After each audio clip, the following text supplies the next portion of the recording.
आशीष गुप्ता जी। राधे राधे महाराज जी। महाराज जी, आप कह रहे हैं कि मैं नाम जप सेवा सत्संग वृंदावन वास भी करने आता हूँ महीने में एक आधी बार। महाराज जी, पर मेरा व्यापार ऐसा, तो मुझे गाली देकर ही बात करने की आदत है। ये ऐसा व्यापार तो हमने आज तक नहीं सुना भाई। कौन सा व्यापार है जिसमें गाली देना होता, हमको भी जानकारी हो जाए। गत्ते के डब्बों का व्यापार है महाराज। गत्ते के डब्बों का? लेबर वाले मतलब प्यार से महाराज जी बोलते हैं, 10 बारी में काम नहीं सुनेंगे, फिर उसी लैंग्वेज में बात करनी पड़ती है। वैसे गाली ना दे तो अच्छा है, क्यों जबान गंदी करे यार। हम डांट के भी तो कह सकते हैं, कि सम्मान पूर्वक कह सकते हैं कि आप ऐसा क्यों नहीं करते हो। जरूरी गाली दे, उससे कोशिश करो, गाली देना बंद करो। जबान क्यों गंदी करते हो? उससे मुझे भगवत प्राप्ति में बाधा होगी। हाँ बिल्कुल बाधा हो जाएगी। आप कठोर वचन बोलते हैं, जबकि वाणी के लिए कहा गया है मृदु, हितकर और सत्य।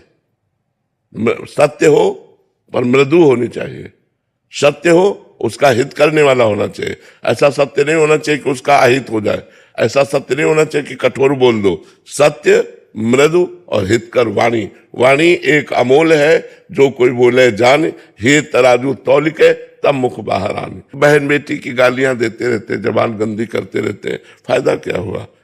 हाँ, हम कठोर शासन कर सकते हैं।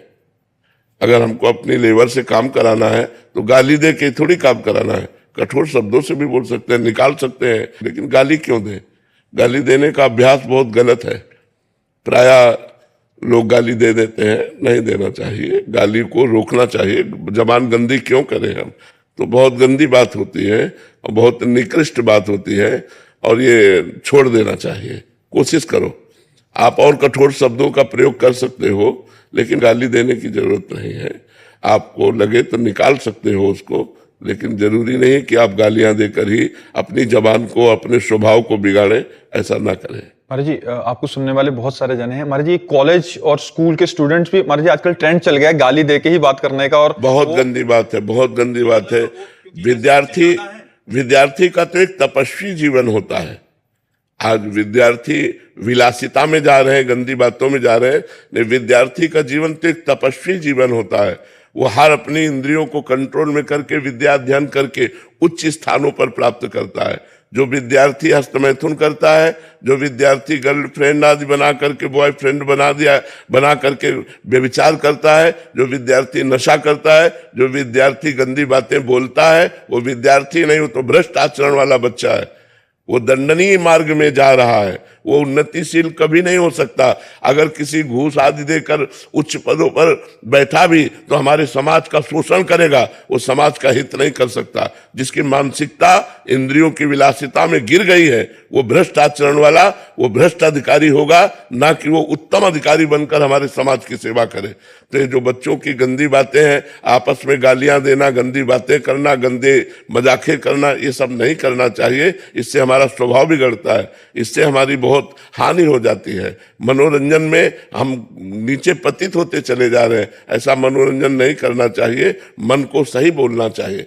हमें मृदु वाणी के द्वारा, सम्मान पूर्वक वचन के द्वारा, विद्या विनयम ददाति, जो विद्या है वो विनय प्रदान करती है, सभ्यता प्रदान करती है। ये असभ्यता, कठोर वचन, माँ बहन की गालियां, उद्दंडता, सिगरेट पीना, हुक्का पीना, व्यभिचार करना, गंदे आचरण करना, ये सब क्या है? ये विद्यार्थी जीवन है। यही हो गया महाराज जी। हाँ, तो आज हमारा नई पीढ़ी जो है वो गिरती चली जा रही। नहीं करना चाहिए, नहीं करना चाहिए। नए नए बच्चों से हमारी हाथ जोड़कर प्रार्थना है कि वो व्यसन और व्यभिचार से बचें, अपने बूढ़ों का सम्मान करें, समाज में अच्छे व्यक्तित्व को स्थापित करें, गंदे बच्चे बन करके समाज को गंदा ना करें। समाज का आप एक हिस्सा हो, आप भारत के भविष्य हो। यदि आप सही ढंग से नहीं चलोगे तो हमारे भारत का भविष्य संकट में पड़ जाएगा। इन्हीं बच्चों में कोई एमएलए बनता है, कोई विधायक बनता है, कोई डॉक्टर बनता है, कोई वकील बनता है, कोई न्यायाधीश बनता है। और यही जब गंदे आचरण वाले, भ्रष्ट आचरण वाले हैं, तो ये जीवन भर भ्रष्ट आचरण वाले रहेंगे। क्योंकि बच्चापन नींव होती है जीवन की। बाल्यावस्था जीवन की नींव होती है। अगर बाल्यावस्था में नशा करने लगा तो जवानी में नशा के बिना रह नहीं सकता। बाल्यावस्था में व्यभिचार किया तो जवानी में व्यभिचार के बिना नहीं रह सकता। संयम से रहना चाहिए। ये अवस्था एक संत की अवस्था है। बाल्यावस्था एक तपस्वी की अवस्था है। इसीलिए गुरुकुलों में भेजा जाता था कि वहां से परिपक्व होकर फिर गृहस्थ धर्म में आवे। अब गुरुकुल वाली तो बात ज्यादा रह नहीं गई, अब तो आधुनिक विद्यालय रह गए जिनमें आधुनिकता ही आधुनिकता है, अध्यात्म है ही नहीं। और बिना अध्यात्म के जीवन बढ़िया नहीं होता, जीवन सही मार्ग वाला नहीं होता, क्योंकि अध्यात्म सही मार्ग सिखाता है। आधुनिकता की पढ़ाई चल रही है, अध्यात्म नहीं है तो ब्रह्मचर्य नहीं है, पवित्रता नहीं है, व्यसन रहित जीवन नहीं, विनय नहीं है, गंभीरता नहीं, सहनशीलता नहीं। जरा सी बात में 4 विद्यार्थी मिलकर टीचर को पीट दिए। तो ये जो हमारी असभ्यता है, ये हमारे समाज में बहुत बड़ा कलंक है, इसे हटना चाहिए। हमारे नए बच्चे नशा न करें, हमारे नए बच्चे बेविचार न करें, हमारे नए बच्चे अच्छे मार्ग का अनुसरण करें, ये हम चाहते हैं। हाथ जोड़कर प्रार्थना करते हैं, अपने जीवन को बर्बाद मत करो। अब जो ड्रग्स लेने लगा बच्चा, अब उसके बिना जी नहीं सकता, अब पूरे जीवन के लिए उसने रुपयों की आवश्यकता बढ़ा ली, अब उसको 100-200 रुपये रोज चाहिए, अब जितने का आता हो। जैसे धीरे धीरे डोज बढ़ते जाते हैं।